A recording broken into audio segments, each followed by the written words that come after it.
প্রিয় চাকরি প্রত্যাশী ভাই বোনেরা, আসসালামু আলাইকুম। সবাই কেমন আছেন? আশা করি অনেক ভালো আছেন। বাংলাদেশ বিমান বাহিনীতে এমওডিসি এয়ার নিয়োগ চলছে। মিনিস্ট্রি অফ ডিফেন্স কনস্টেবলরি। আবেদন শুরু 3 এপ্রিল 2025 থেকে 10 এপ্রিল 2025 পর্যন্ত। এবং আজকের ভিডিওতে জানানো হবে বাংলাদেশ বিমান বাহিনী এমওডিসিতে পরীক্ষা দিতে হলে সঙ্গে করে কী কী কাগজপত্র নিতে হবে। না নিলে একজন প্রার্থীকে বের করে দেওয়া হবে এবং পরীক্ষা দিতে দেওয়া হবে না। তো আজকের বিষয় আমরা জানবো কি কি সঙ্গে করে কাগজপত্র নিতে হবে। তাহলে চলুন প্রিয় দর্শক, আমরা জেনে নিই। 1 নাম্বার, সকল শিক্ষাগত যোগ্যতার মূল অথবা সাময়িক সনদ, প্রশংসাপত্র এবং নম্বরসমূহ সত্যায়িত ফটোকপি।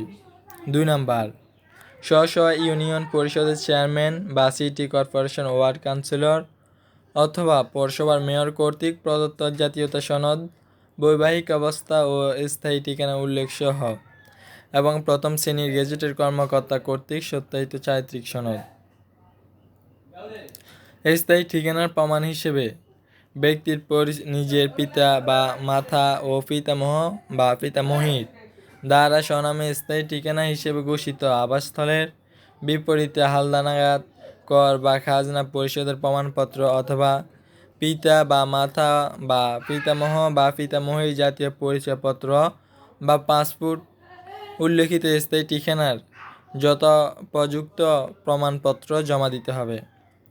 প্রথম শ্রেণীর গেজেটের কর্মকর্তা কর্তৃক সত্যায়িত সম্প্রতি তোলা পাসপোর্ট আকারে 12 কপি, রঙিন ছবি, ল্যাব প্রিন্ট ও কালার সহ স্বাক্ষরিত হতে হবে। 5 নাম্বার, বর্তমান অথবা সর্বশেষ শিক্ষা প্রতিষ্ঠান কর্তৃক প্রদত্ত চারিত্রিক সনদ। চাকরিরত প্রার্থীদের ক্ষেত্রে স্ব কর্মস্থল বা প্রতিষ্ঠান প্রদান কর্তৃক প্রদত্ত প্রার্থীরাই জন্য অনুমতিপত্র। মুক্তিযোদ্ধা, শহীদ মুক্তিযোদ্ধা ও বীরাঙ্গনা সন্তানদের জন্য মুক্তিযোদ্ধা মন্ত্রণালয় কর্তৃক প্রদত্ত মূল মুক্তিযোদ্ধা সনদের সত্যায়িত ফটোকপি। জন্ম নিবন্ধন বা জাতীয় পরিচয়পত্রের সত্যায়িত ফটোকপি। প্রযোজ্য ক্ষেত্রে দাবিকৃত সমমানের শিক্ষাগত যোগ্যতার বিষয়ে সংশ্লিষ্ট ইকুইভ্যালেন্স কমিটি কর্তৃক প্রদত্ত ইকুইভ্যালেন্স সনদের সত্যায়িত ফটোকপি। ক্ষুদ্র নৃগোষ্ঠীর ক্ষেত্রে সংশ্লিষ্ট জেলা প্রশাসক কর্তৃক প্রদত্ত সনদের সত্যায়িত ফটোকপি। 10, ভূমিহীন এবং ভাড়া বাসা বা সরকারি খাস জমিতে নির্মিত বসত বাড়িতে বসবাসকারী তাদের সংশ্লিষ্ট প্রশাসন, উপজেলা নির্বাহী কর্মকর্তা বা ইউনিয়ন পরিষদ কাউন্সিলর হতে ভূমিহীন হিসেবে প্রত্যয়নপত্র জমা দিতে হবে। এখন আসি, প্রত্যেক প্রার্থীকে আবেদনপত্র যথাযথভাবে পূরণ করতে হবে। ইতিপূর্বে ইস্যুকৃত প্রয়াসপত্র আবেদনপত্র নিম্নবর্ণিত সনদ কাগজপত্রাদি সহ 2 সেট লিখিত পরীক্ষার দিন পরীক্ষার কেন্দ্রে জমা দিতে হবে।